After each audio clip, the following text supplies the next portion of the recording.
Bapak Ibu Saudara, pagi ini kita akan dengarkan firman Tuhan. Tema bulan ini adalah menetapkan prioritas dengan benar. Lot yang adalah keponakan Abraham, dia membuat satu prioritas yang salah. Jadi kemarin prioritas yang benar gitu ya. Nah, hari ini kita melihat ternyata dalam Alkitab ada tokoh yang membuat prioritasnya salah, saudaraku. Dan kita belajar agar kita tidak jatuh dalam kesalahan yang sama. Puji Tuhan. Mari kita akan baca sama-sama Matius 6 ayat 33. Kita sama-sama berdiri. Matius 6 ayat 33. Kita ucapkan sama-sama dari alamatnya, mulai. Matius 6 ayat 33. Tetapi carilah dahulu kerajaan Allah dan kebenarannya, maka semuanya itu akan ditambahkannya kepadamu. Amin. Silakan duduk. Berbahagialah setiap orang yang telah membaca, mendengar dan melakukan firman Tuhan. Tuhan Yesus memberkati. Puji Tuhan. Saya akan bacakan Kejadian 13 ayat 8 sampai 13.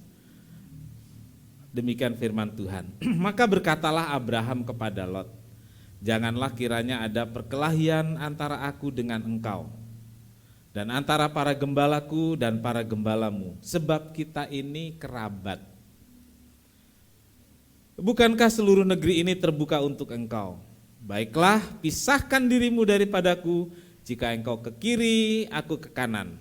Maka jika engkau ke kanan, aku ke kiri. Lalu Lot melayangkan pandangnya, dan dilihatnyalah bahwa seluruh lembah Yordan banyak airnya seperti taman Tuhan, seperti tanah Mesir sampai ke Zoar.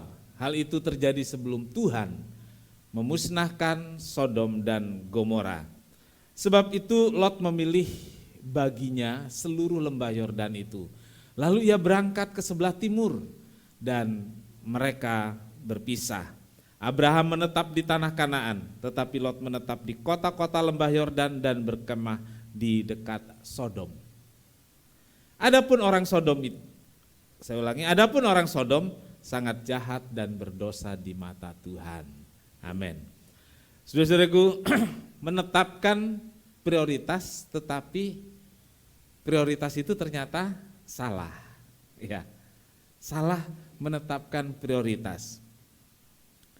Bapak Ibu Saudara, dalam hidup ini, saudara dan saya selalu dihadapkan pada pilihan-pilihan.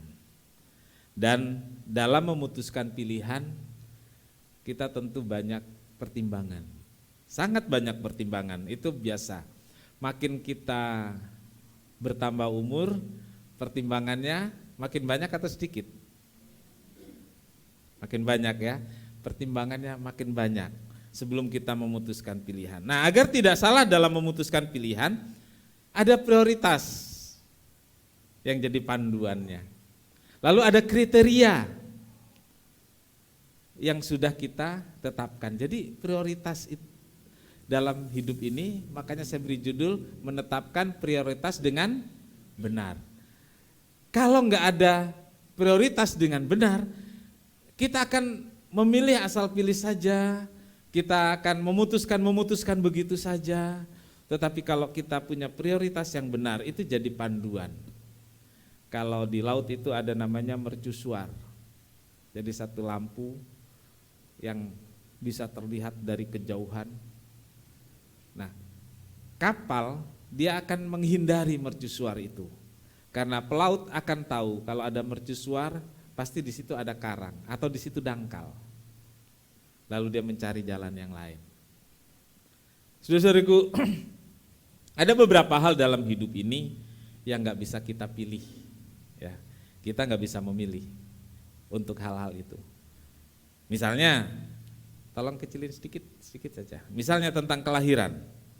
Kita nggak bisa memilih dari orang tua mana yang melahirkan. Kalau boleh milih, saudara milih enggak lahir dari orang tua mana? Milih enggak kalau boleh? Ya? Ada saudara yang menyesal, saya kok dilahirkan dari orang tua yang miskin gitu. Enggak usah dijawab, malu. Ada. Kenapa saya enggak dilahirkan dari enggak dilahirkan dari apa ya? Suku bangsa Korea. Kenapa saya dilahirkan dari suku Jawa yang kulitnya sawo matang atau Papua? Kan kalau Korea saya bisa main drakor. Ada loh orang sampai berpikir seperti itu. Makanya seringkali kita dibawa untuk menerima apa adanya kita. Nah itu kita nggak bisa milih loh, kita harus terima. Kita nggak bisa milih tentang jenis kelamin. Ya, kalau ada yang kemudian berpindah jenis kelamin, memilih berganti kelamin, itu menyalahi kodrat ya. Menyalahi kodrat itu. Karena Tuhan sudah jadikan pria dan wanita itu keluar dari rahim ibu. Jangan sudah keluar terus berpindah. Gitu. Secara tidak sengaja saya membaca artikel orang Belgia atau Swiss itu. Dia menikah, 20 tahun baru tahu kalau istrinya itu ternyata waria. Orang Indonesia lagi, saudaraku. Orang Indonesia, saudara boleh cari di sosmed itu ada itu. Dan pisah, saudaraku. Dan orang Belgia atau Swiss itu menyesal luar biasa, saudaraku. Dia tidak bisa mendeteksi sejak awal, gitu. Nah, tetapi saudaraku, ya ada hal-hal lain kita bisa memilih. Bahkan saudaraku, tiada hari yang kita lalui tanpa kita harus memilih. Iya, pagi ini saudara ke gereja. Itu pilihan atau bukan? Ada yang tidak sengaja sampai di sini? Ini enggak sengaja saya terus tahu-tahu kok di gereja ya gitu. Ada enggak ya? Itu pilihan. Ya, kita sudah memilih minggu lalu, kalau nggak salah minggu lalu ya, saya bertanya pada saudara yang sudah mempersiapkan baju seminggu, pulang dari gereja mempersiapkan baju untuk minggu depan. Gitu ya. Ada beberapa saudara angkat tangan. Artinya sejak seminggu lalu saudara sudah memilih. Gitu. Tapi ada yang bangun tidur tadi, dia melek mata, oh iya ini hari Minggu ya, ke gereja enggak ya? Terus ya udahlah ke gereja. Ada yang memutuskan mendadak seperti itu? Ada. Dia pilih. Gitu. Dia pilih untuk ke gereja. Jadi saudaraku setiap hari enggak ada hari tanpa pilihan. Tadi pagi mau berangkat minum kopi atau teh atau air putih, lalu kita memilih itu. Jadi saudaraku ada pilihan-pilihan yang sifatnya ringan dan rutin. Ya. Nah kalau sifatnya ringan dan rutin itu kalau salah bisa mengulang. Ya. Jadi yang sifatnya rutin itu kalau salah mengulang. Kalau salah bisa diulang. Diperbaiki. Namun ada juga pilihan yang penting, serius dan berdampak panjang. Dikit aja naiknya dikitnya. Ya. Serius, penting, lalu dia berdampak panjang dalam hidup ini. Misalnya, saudara-saudara pilihan untuk menikah. Itu kan gak gampang. Ada yang pakai doa puasa, ada yang pacaran cuma setahun tapi ada yang 5 tahun gitu ya. Ada yang 10 tahun pacaran, udah 10 tahun pacaran gak jadi kawin lagi. Ada gak? Ada. Ya. Kenapa? Karena menganggap pilihannya tidak tepat. Karena kalau sampai dilaksanakan gak bisa diulang. Ya, gak bisa diulang. Saudara-saudaraku, pilihan pekerjaan gitu. Ada orang yang gampang banget kerja apa saja gitu. Nggak apa-apa, yang penting kerja. Tapi ada orang yang nggak mau sampai dia mendapatkan pekerjaan yang memang sudah jadi pilihan. Dan ketika mendapatkan pekerjaan itu, dia tekuni seumur hidupnya. Tapi nggak sampai mati, saudaraku, sampai pensiun saja. Kok nggak ada yang ngerti ya? Nggak ada yang menekuni pekerjaan sampai mati, kecuali yang mati muda. Dia akan menekuninya sampai pensiun gitu ya. Nah, Bapak Ibu Saudara, pilihan tempat tinggal itu juga nggak gampang loh, saudaraku. Suami istri kadang-kadang bertengkar karena memilih beli rumah di mana. Ada yang mengalami itu? Mungkin di sini tidak, karena yang penting punya rumah. Gitu. Tapi ada orang lain bisa bertengkar, saudaraku, karena mau rumah di sana atau rumah di sini. Jadi mereka memilih dengan begitu sulit karena ingin yang suasananya gimana. Jadi saudaraku, itu pilihan-pilihan yang bagi kita tidak mudah. Nah, biasanya kita panjang dalam mempertimbangkannya. Pagi ini kita akan melihat contoh dari kehidupan Lot, keponakan Abraham yang harus berpisah dengan pamannya. Lot harus memilih tempat tinggal berbeda dengan pamannya Abraham. Dan Lot dia memilih satu tempat. Tetapi saya beri poin di sini, saudaraku. Seperti judulnya. Ternyata dia telah membuat satu prioritas yang salah dalam hidupnya. Sehingga waktu dia harus memilih, pilihannya jadi salah. Ya. Kalau kita sudah menetapkan prioritas yang salah, ketika kita memutuskan sesuatu, ketika kita memilih sesuatu, akan salah. Saudara. Ya. Abraham dan Lot adalah keluarga. Abraham sebagai paman dan Lot adalah keponakan. Mereka pergi bersama-sama meninggalkan Ur Kasdim, memenuhi panggilan Allah untuk pergi ke tempat yang akan ditunjukkan kepada Abraham kemudian. Jadi tidak diberitahu sejak awal. Kemudian saudaraku, mereka pergi bersama-sama, tinggal bersama-sama, kerja juga dalam bidang yang sama, yaitu berternak. Tetapi sebagai om dan sebagai keponakan, mereka punya ternak sendiri-sendiri, berbeda gitu. Tapi di lokasi yang sama dan tinggal bersama-sama gitu. Sama seperti banyak jemaat di sini yang dulu awal datang sebagai perantau. Ada yang pernah tinggal di rumah om, tante? Coba angkat tangan. Tinggal di om dan tante. Wah, ada ya. Sebagai Lot, omnya itu sebagai Abraham gitu ya. Gitu. Tapi lama-lama kan harus pisah ya.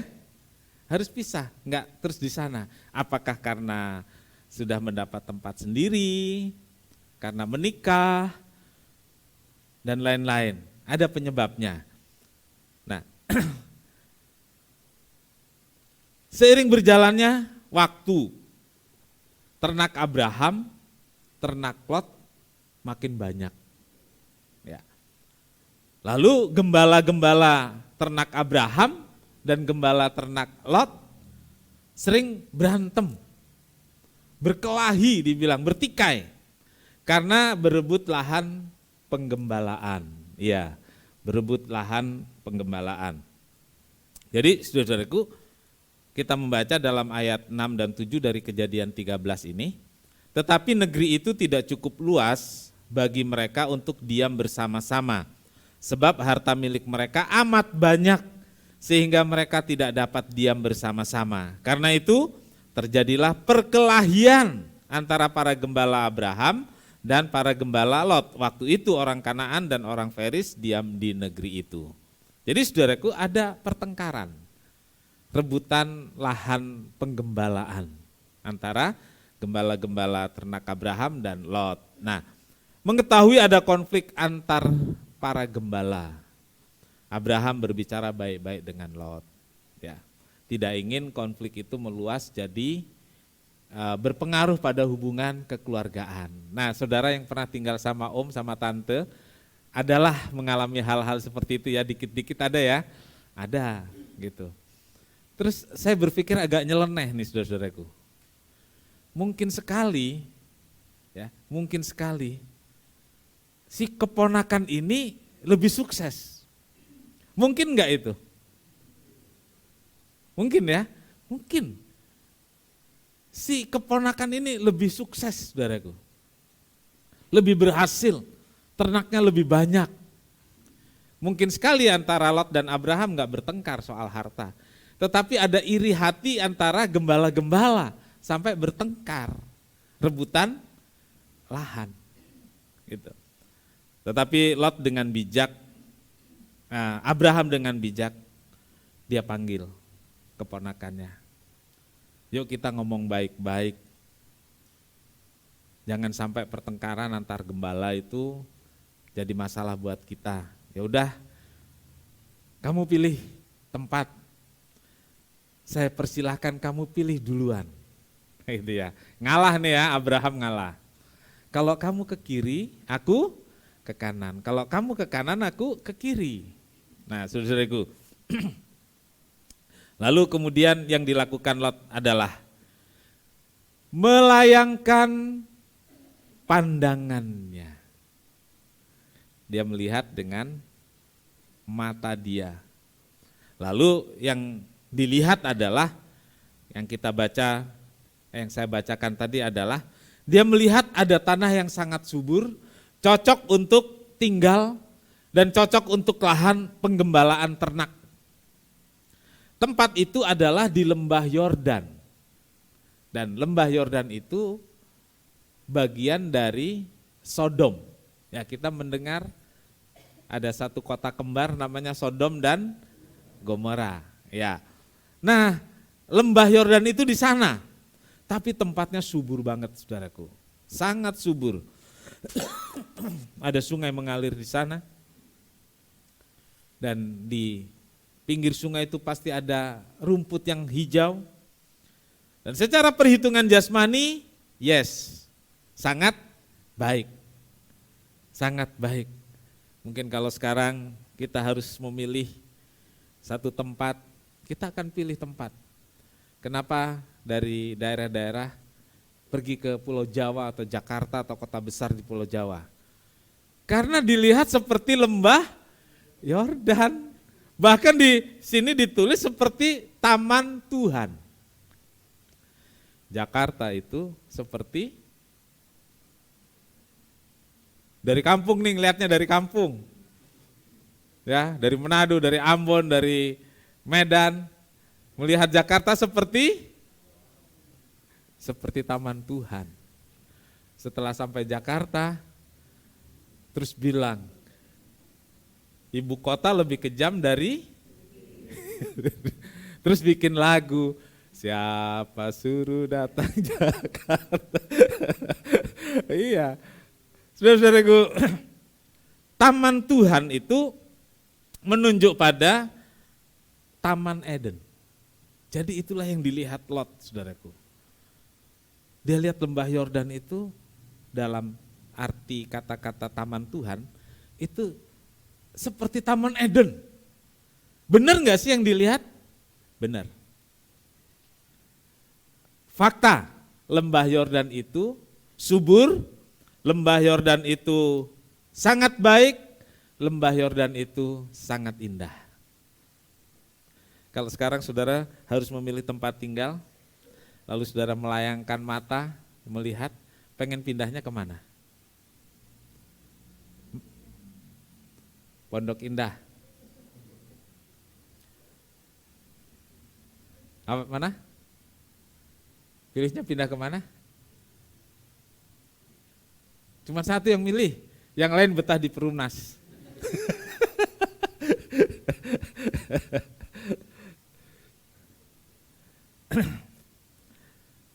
Nah, saudaraku, saya tahu ada di kepala beberapa saudara, kalau boleh milih pindah, dia mau pindah ke IKN katanya. Karena seperti taman Tuhan. Ya, kita bebas memilih kalau kita diperbolehkan, tetapi kita tentu punya hati yang berhikmat, yang bijak. Jadi tidak sekedar seperti taman Tuhan. Ya. Kawasan Sodom adalah tempat yang tidak baik secara moral dan sosial. Dan ini luput dari pandangan mata jasmani. Dituliskan dalam ayat 13, adapun Sodom sangat jahat dan berdosa terhadap Tuhan. Sudah dituliskan di bawah, paling bawah ayat 13 menjelaskan bahwa tanah yang subur seperti Taman Eden itu secara moral dan sosial jahat dan berdosa di mata Tuhan. Yudas pasal 7 saudaraku mengatakan sama seperti Sodom dan Gomora dan kota-kota sekitarnya. Ya, jadi bukan Sodom dan Gomora saja, tapi kota-kota sekitarnya yang dengan cara yang sama melakukan percabulan dan mengejar kepuasan-kepuasan yang tidak wajar, telah menanggung siksaan api kekal sebagai sebagai peringatan kepada semua orang. Untuk kita sekarang, Yudas menuliskan bahwa Sodom dan Gomora dan kota-kota sekitarnya yang jahat dan berdosa terhadap Tuhan itu sebagai peringatan. Ya, sebagai peringatan. Nah, Yudas mencatat bahwa kejahatan dan dosa orang Sodom sangat keterlaluan. Ya. Saudaraku mendengar kata-kata sodomi? Mendengar? Atau mungkin telinga saudara sangat suci sehingga nggak pernah dengar kata-kata sodomi? Pernah? Nah sekarang ngomong pernah, kalau udah disindir. Sodomi, satu perbuatan cabul. Kenapa disebut sampai sekarang sodomi? Asalnya dari Sodom. Homoseks asalnya dari Sodom. Jadi saudaraku, sudah terjadi ribuan tahun lalu dan sampai sekarang hal itu masih terjadi walaupun pagarnya sekarang sudah banyak. Pagarnya moral umum masyarakat, agama, keyakinan-keyakinan lokal, semua melarang hal-hal seperti itu. Tapi yang terjadi ternyata banyak, masih banyak saudaraku. Waktu itu perbuatan-perbuatan asusila itu dilakukan terang-terangan dan beramai-ramai, nggak sembunyi-sembunyi. Nah, Lot memilih tempat dengan tidak mempertimbangkan adanya kehidupan yang jahat, asusila dan amoral yang ada di Sodom. Ia hanya memprioritaskan hal jasmani saja, yaitu kesuburan, keindahan, tanah yang cocok untuk tinggal dan tanah penggembalaan.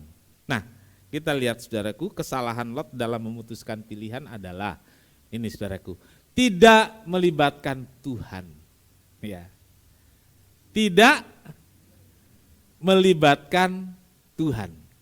Jadi saudaraku, Lot mengambil keputusan berdasarkan apa yang dilihat baik pada permukaannya saja, tanpa bertanya kepada Tuhan. Pertanyaannya saudaraku sebenarnya, apakah Lot tahu kondisi amoral dan susila? Menurut saudara tahu enggak? Pinter ya jemaat ini. Jemaat juga sudah tahu kalau Sodom itu enggak beres ya. Ya, waktu itu Lot sudah tahu sebenarnya, tapi dia pilih. Nanti kita lihat lanjutnya. Lot menetapkan prioritas yang salah Ya, menempatkan prioritas adalah pilihan. Kita yang memilih menempatkan prioritas apa dalam hidup kita. Tetapi di sini Lot hanya memikirkan hal jasmani saja, kehidupan ekonomi keluarga dan kelangsungan kehidupan ternaknya atau usahanya. Berdasarkan apa yang dilihat, lembah Yordan seperti taman Tuhan. Iya. Nah, ini yang ketiga, kesalahan Lot, tidak mempertimbangkan kondisi sosial, budaya, dan moral yang ada pada saat itu. Saya tuliskan di sini, Lot itu tahu kondisi tersebut. Tapi ini saudaraku, Lot pikir dia mampu menghadapi pengaruh negatif lingkungan. Ya. Dia berpikir dia mampu menghadapi kebobrokan masyarakat waktu itu. Dia pikir dia bisa. Ada yang tolong dilihat. Ya. Dia pikir dia bisa. Tidak terpengaruh oleh kondisi-kondisi yang ada di sana. Tapi ternyata Lot harus menerima konsekuensi dari pilihan tersebut, saudaraku. Ternyata dia nggak sanggup. Ada orang-orang yang merasa kuat, nggak apa-apalah saya kerja, saya tinggal di lingkungan ini dan itu. Tapi saudaraku kemudian dia terpeleset di sana. Kemudian dia bermasalah di sana. Saudaraku, tidak sedikit saudaraku orang-orang yang mengalami seperti itu. Merasa kuat, bisa menghadapi pengaruh-pengaruh amoral dan asusila itu. Tetapi kemudian kita tahu ada banyak orang yang terpeleset di sana. Ya, yang kedua saudaraku, akibat dari prioritas yang salah. Ya, akibat dari prioritas yang salah. Setiap keputusan atau pilihan ada akibat atau konsekuensinya. Lot telah memilih berdasarkan prioritas yang ia telah tetapkan. Ya, dia sudah pilih prioritas apa yang telah ditetapkan dan dia menerima, mengalami konsekuensinya. Apa itu saudaraku? Yang pertama, penderitaan batin. Iya, penderitaan batin. Langsung di pikiran saya ada begini saudaraku. Seringkali kita melihat bahwa orang kaya itu bahagia. Bahagia enggak orang kaya? Bahagia enggak orang kaya? Ada yang berani bilang gak bahagia? Ya belum tentu, kan gitu ya, belum tentu. Tetapi ada resiko-resiko. Resiko-resiko itu karena pilihan ini tadi, prioritas, pilihan prioritas. Alkitab mencatat bahwa Lot adalah orang benar. Perhatikan ini, Lot adalah orang benar. Dan tinggal di tempat orang-orang tidak benar. Orang benar tinggal di tempat orang yang jahat dan berdosa di mata Tuhan. Yang kehidupan orang-orang itu rusak, jahat. Nah, inilah yang membuat hatinya tersiksa. Secara ekonomi berhasil. Nah, ini yang membuat orang kaya tidak bahagia gini, saudaraku. Ya. Ada orang kaya yang sangat bahagia loh. Kita jangan bilang orang kaya tidak bahagia. Tapi Lot menjadi kaya dan tidak bahagia sebabnya apa saudaraku? Tinggal di tengah-tengah orang jahat. Padahal dia orang benar. Ketika melihat dosa, melihat kejahatan gak bisa apa-apa. Dia pendatang saudaraku. Dia melarang gak bisa. Karena itu sudah tumbuh sebelum dia datang. Jadi saudaraku, inilah yang membuat hatinya tersiksa, melihat kejahatan dan dosa terjadi di sekitarnya, tetapi tidak bisa mencegah dan tidak bisa berbuat apa-apa. Hatinya tersiksa, batinnya menderita, gak bisa terima. Saudaraku, kalau saudara melihat satu kejahatan atau keadaan-keadaan yang tidak baik, kalau saudara tidak menderita batin saudara, saya ragukan kehidupan Kristen kita. Iya. Kalau kita menjadi orang Kristen, orang yang hidupnya benar, kita akan tersiksa ketika melihat ketidakbenaran, penderitaan batin. Nah, mungkin di antara kita ada yang pernah melakukan kesalahan dalam memilih, lalu mengalami penderitaan batin, atau hidupnya tertekan sebagai konsekuensi pilihannya. Saudara, ada seorang, dia menikah. Dalam perjalanannya ada begitu banyak masalah. Dan dia bilang apa, saudaraku? Ya ini udah pilihan. Saya bertahan karena ini pilihan saya. Nah, saudaraku, saya berharap di sini tidak ada. Ya, kalau ada, berdoalah agar Tuhan beri kekuatan. Iya kan? Iya. Karena sebagai orang Kristen, apa yang sudah dipersatukan tidak boleh diceraikan. Ya kita harus bayar harga untuk apa yang kita sudah pilih. Gitu. Dan harus terima konsekuensinya. Walaupun itu batin kita terluka, tersiksa.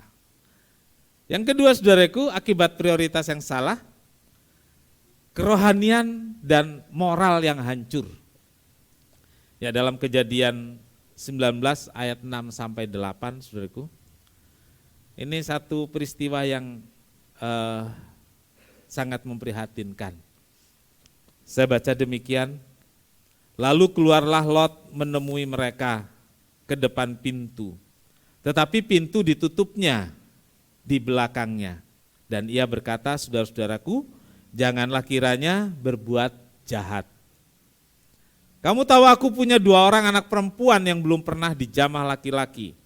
Baiklah mereka kubawa keluar kepadamu, perbuatlah kepada mereka seperti yang kamu pandang baik.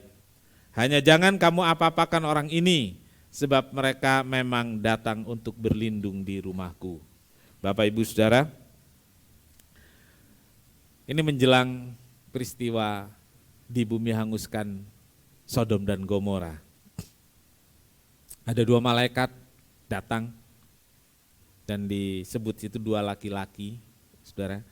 Lalu malam-malam dia ketuk pintu rumah Lot dan dipersilakan masuk. Tapi kedatangan 2 orang ini diketahui oleh masyarakat kota Sodom.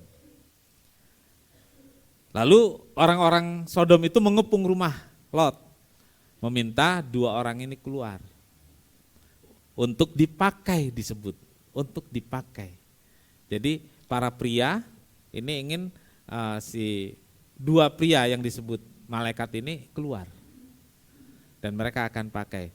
Nah, pada zaman itu berlaku bukan hukum ya, budaya atau etika. Kalau orang datang ke rumah saya sebagai tamu, saya harus melindungi. Gitu ya. Saya bertanggung jawab, saya harus melindungi tamu ini. Nah, Lot gunakan prinsip itu. Ya. Ini 2 orang harus dilindungi, ini tamu saya. Tapi orang-orang sekitarnya mengepung, dan ayat yang kita baca tadi adalah bahwa Lot menawarkan anak gadisnya yang 2 orang itu. Bayangkan saudara.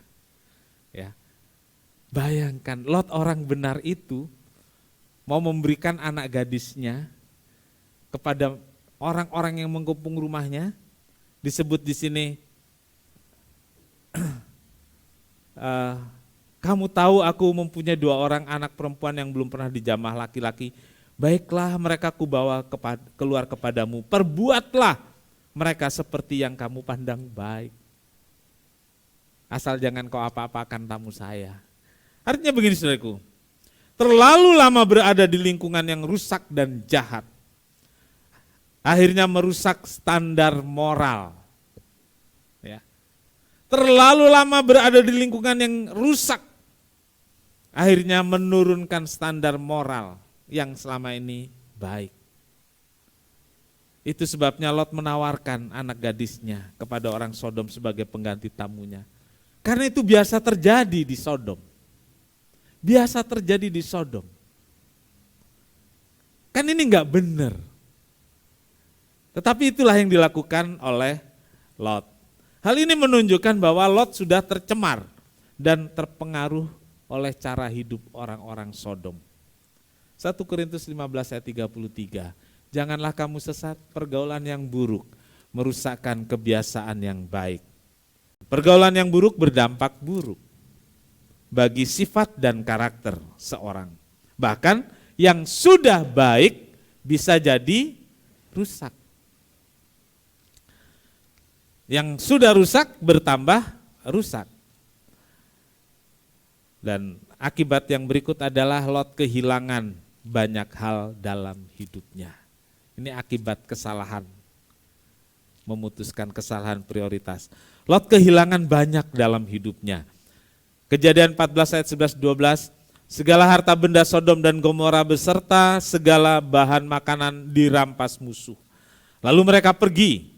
Juga Lot anak saudara Abraham beserta harta bendanya dibawa musuh. Lalu mereka pergi sebab Lot itu diam di Sodom.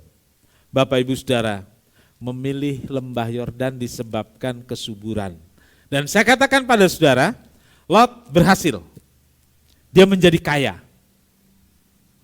Ya.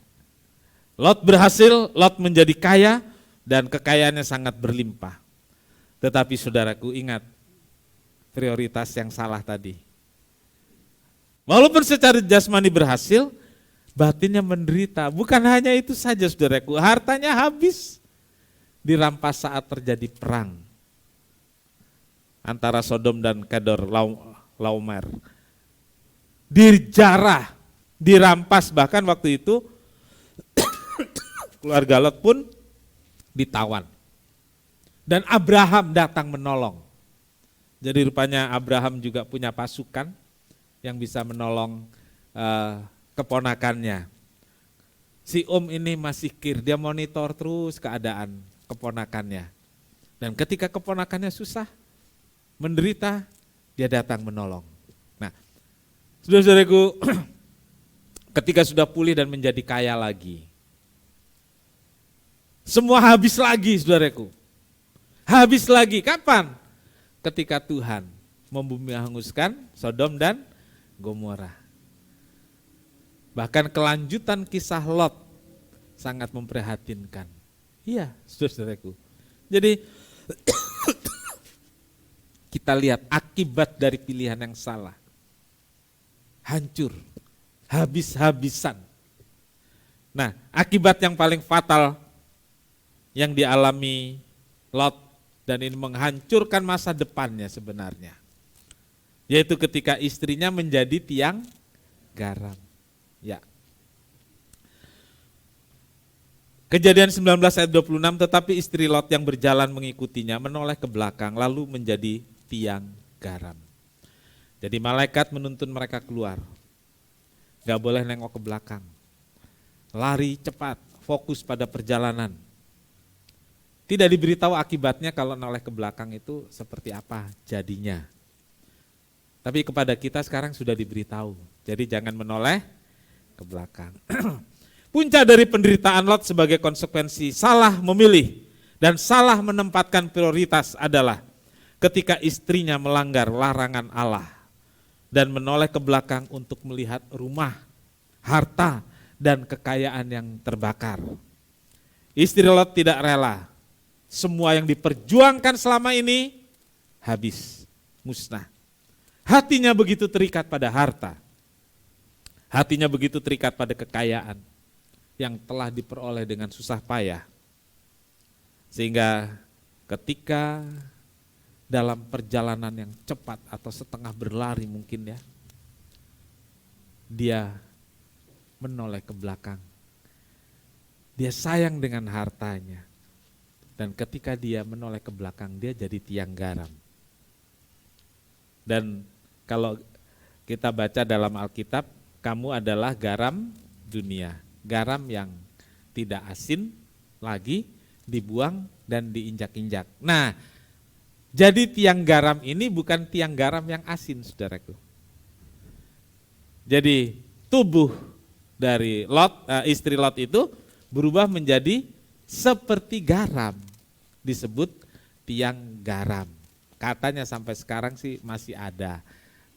Saudaraku, jadi tiang garam, kita nggak akan jadi tiang garam seperti patung ketika kita terikat pada hal-hal duniawi. Ketika kita memilih satu yang salah, ketika kita tidak menempatkan prioritas yang benar, kita nggak jadi patung seperti tiang garam, nggak.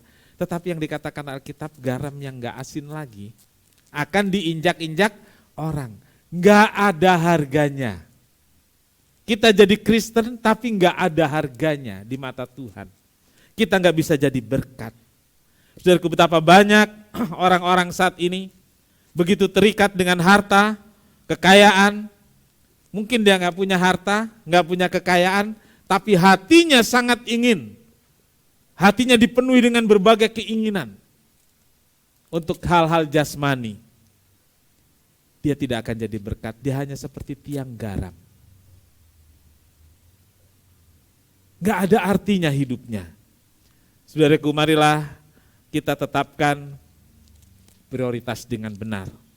Banyak kesalahan dalam memilih dan memutuskan. Ya, banyak kesalahan dalam memilih dan memutuskan karena dua hal ini, saudaraku. Perhatikan, tidak prioritas dengan benar. Ya, jadi apa, saudaraku? Tidak menetapkan prioritas dengan benar. Padahal Alkitab katakan, carilah dahulu kerajaan Allah dan kebenarannya, maka yang lain akan ditambahkan. Tetapkan prioritasmu untuk hal-hal yang di sorga, untuk hal-hal yang rohani. Yang lain akan jangan kita kejar dan cari terus tambahannya. Sementara kerajaan Allah dan kebenarannya enggak kita prioritaskan. Tapi yang kedua ini, saudaraku, prioritasnya sudah benar. Apa, saudaraku? Prioritasnya sudah benar. Jadi kita sudah menuliskan dalam buku kehidupan kita. Prioritas. Carilah dulu kerajaan Allah. Ya, kita utamakan hal-hal yang rohani begitu. Tapi ketika kita memilih, karena kita suka, karena kita ingin, ternyata pilihan kita bisa salah. Gitu. Saudaraku, karena kita sudah tetapkan prioritas. Tuhan di atas segalanya. Tuhan yang pertama dan utama. Ke gereja itu poin penting dalam hidup saya. Waduh, saudaraku. Taat dan setia itu poin penting dalam hidup saya. Tetapi satu kali, saudaraku, kita melihat, kita punya ketertarikan, lalu kita mulai memilih yang salah. Jadi, saudaraku, prioritasnya benar, tetapi pilihan bisa salah kalau kita enggak kuat. Kalau prioritas itu tidak dipupuk, katakanlah ibadah itu prioritas utama. Amin. Ibadah prioritas utama. Tapi, saudaraku, ketika saudara enggak datang ke gereja satu kali itu enggak apa-apa, loh, saudaraku. Saudara menyesal. Nah, maksud saya ketika kita enggak ke gereja satu kali, kita menyesal. Kalau saudara ke gereja, enggak ke gereja satu kali itu saya bilang menyesal. Benar? Benar apa benar? Saya tahu saudara sangat menyesal ketika saudara enggak ke gereja. Tapi ketika 2 kali berturut-turut enggak ke gereja, penyesalan itu berkurang, masih menyesal. Masih menyesal. Tapi penyesalan itu berkurang. Saya tanya sekarang, kalau sebulan berturut-turut saudara enggak ke gereja, ada penyesalan kemudian? Kalau minggu depan enggak ke gereja? Nah, prioritas itu harus dipupuk. Prioritas itu harus dibangun. Supaya kemudian ketika kita harus memilih sesuatu dalam hidup ini, kita tidak lari dari prioritas itu. Prioritas yang salah bisa membuat pilihan-pilihan salah. Tapi prioritas yang benar, kalau tidak dipupuk bisa membuat pilihan juga salah. Marilah kita bersama-sama membangun hidup kita dengan mencari kerajaan Allah dan kebenarannya lebih dulu. Alkitab katakan, yang lainnya akan ditambahkan kepadamu. Amin. Tuhan Yesus memberkati. Kita sama-sama berdiri. Marilah kita menghadap Tuhan dengan kejujuran kita. Akuilah berapa banyak kita sudah memilih yang salah hanya untuk kesenangan diri kita sendiri. Menetapkan prioritas yang keliru hanya untuk menuruti kemauan kita. Kita sering mendahulukan hal-hal jasmani sehingga kita tidak mengutamakan Tuhan, tidak patuh, tidak taat pada Tuhan. Kita mau katakan, selidiki aku Tuhan, dan biar Tuhan selidiki dan ampuni kita. Ingat, Tuhan itu baik. Dia gak pernah tinggalkan kita. Kalau kita prioritaskan Tuhan di atas segalanya, Dia gak akan pernah abaikan dan tinggalkan kita. Selidiki aku, lihat hatiku, apakah ku sungguh mengasihi Yesus. Oh, Kau yang Maha tahu dan menilai hidup, tak ada yang tersembunyi. Kita angkat tangan kita, selidiki aku, selidiki aku, lihat hatiku, apakah ku sungguh mengasihi Yesus. Kau yang Maha tahu dan menilai hidupku, tak ada yang tersembunyi bagimu. Telah kulihat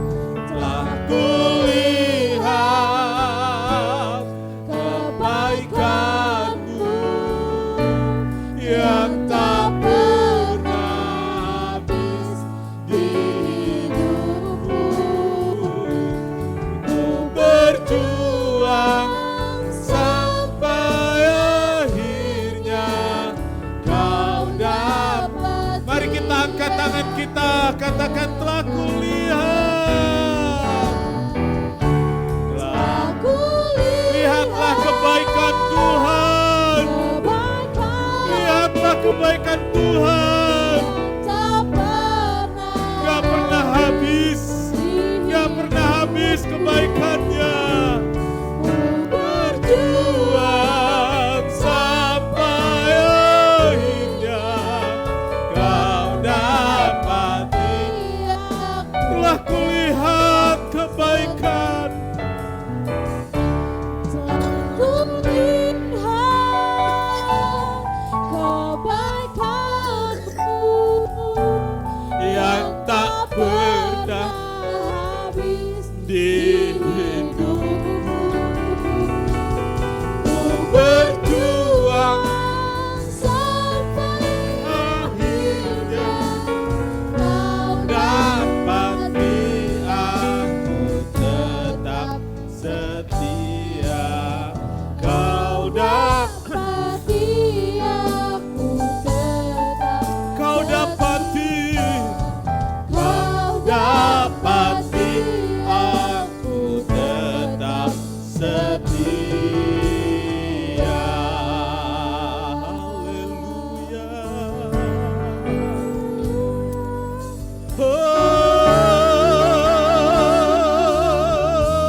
dahsyat, Engkau baik. Engkau baik Tuhan. Engkau dahsyat Tuhan. Haleluya.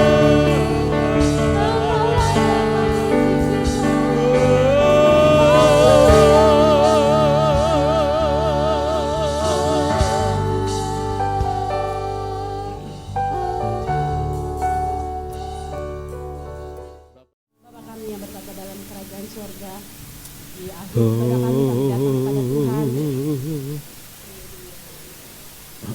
Kami mengucap syukur Tuhan untuk kesempatan pagi hari ini kami telah mendengarkan sebagian daripada firman-Mu. Hamba-Mu telah berhenti berbicara, tetapi biarlah firman-Mu tetap tinggal dalam hidup kami Bapa. Tuhan, kami diingatkan untuk kami dapat memprioritaskan Tuhan dalam hidup kami. Ampuni kami Tuhan, kalau selama ini kami tidak memprioritaskan Engkau dalam hidup kami Tuhan. Ampuni kami Tuhan, biar kami boleh mengubah prioritas kami di tahun ini Tuhan, untuk memprioritaskan Tuhan lebih utama dalam hidup kami, karena kami yakin semuanya itu akan Tuhan tambahkan. Apapun yang menjadi keperluan kami, Tuhan memberikan yang terbaik buat kami. Terima kasih Bapak, terima kasih. Terlebih Tuhan untuk hamba-Mu yang sudah menyampaikan firman-Mu, Engkau pakai dia lebih lagi Tuhan, biar apa dalam hidupnya Engkau pakai dalam pelayanannya. Semoga banyak jiwa-jiwa dimenangkan oleh pelayanan hamba-Mu. Berikan kesehatan juga dalam kehidupannya Tuhan, biar dia selalu dalam keadaan sehat. Terima kasih Bapak, terima kasih. Inilah doa dan ucapan syukur kami Tuhan, hanya di dalam nama Tuhan Yesus Kristus kami berdoa dan mengucap syukur. Haleluya. Terima kasih Tuhan untuk berkat dan pertolongan Tuhan dalam ibadah ini. Tuhan sudah memimpin, memberkati dan berbicara pada kami. Kami berterima kasih kepada Tuhan dan hamba-Mu berdoa untuk jemaat yang hadir. Tuhan jamah, jangan Engkau lewatkan, satu persatu Tuhan jamah. Tuhan tahu apa yang menjadi keperluan, apa yang menjadi keluh kesah dan pergumulan, biar Tuhan hampiri angkat bebannya. Beri kelepasan, beri sukacita dan damai sejahtera. Terima kasih Tuhan, berkati seluruh pelayan-pelayan yang pagi ini terlibat dalam pelayanan. Tuhan, biar kasih setia Tuhan, berkat dan pertolongan Tuhan berikan kepada anak-anak-Mu yang pagi ini bergiat dalam pelayanan. Terima kasih Tuhan, terima kasih. Tuhan Yesus pimpin kami pulang dengan selamat, sertai dan lindungi, sehingga tiba di rumah dengan selamat beraktivitas hari ini dalam berkat dan pimpinan Tuhan. Terima kasih Tuhan Yesus untuk rencana kegiatan Jumat Agung. Tuhan Yesus, kami bersyukur Tuhan sudah memberkati jemaat dan jemaat telah berkorban untuk pendanaannya, sehingga kami berdoa agar hari pelaksanaannya semua berjalan dengan baik. Tuhan berkati, Tuhan menolong. Terima kasih Tuhan. Tuhan memberkati engkau dan melindungi engkau. Tuhan menyinari engkau dengan wajahnya dan memberi engkau kasih karunia. Tuhan menghadapkan wajahnya kepadamu dan memberi engkau damai sejahtera. Saudara yang kekasih, terimalah berkat dan damai sejahtera dari Allah Bapa, kasih karunia dari Tuhan Yesus, dan persekutuan Roh Kudus beserta kita semua sekarang ini sampai Maranatha. Kami telah berdoa dalam satu nama, yaitu di dalam nama Tuhan Yesus Kristus, Juru Selamat dan Penebus kami berdoa. Bapa kami yang di sorga, dikuduskanlah namamu, datanglah kerajaan-Mu, jadilah kehendak-Mu di bumi seperti di sorga. Berikanlah kami pada hari ini makanan kami yang secukupnya, dan ampunilah kami akan kesalahan kami, seperti kami juga mengampuni orang yang bersalah kepada kami. Dan janganlah membawa kami ke dalam pencobaan, tetapi lepaskanlah kami daripada yang jahat. Karena Engkau-lah yang punya kerajaan dan kuasa dan kemuliaan sampai selama-lamanya. Amin. Bapa,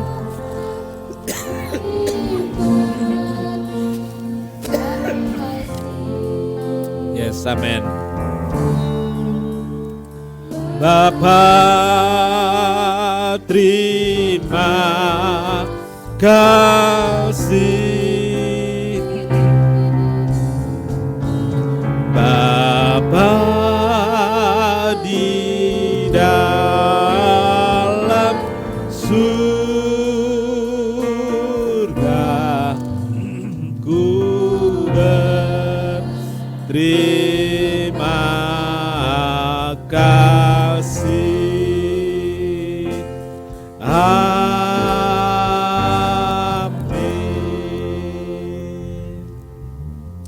Sekian kebaktian, selamat pulang. Tuhan Yesus memberkati.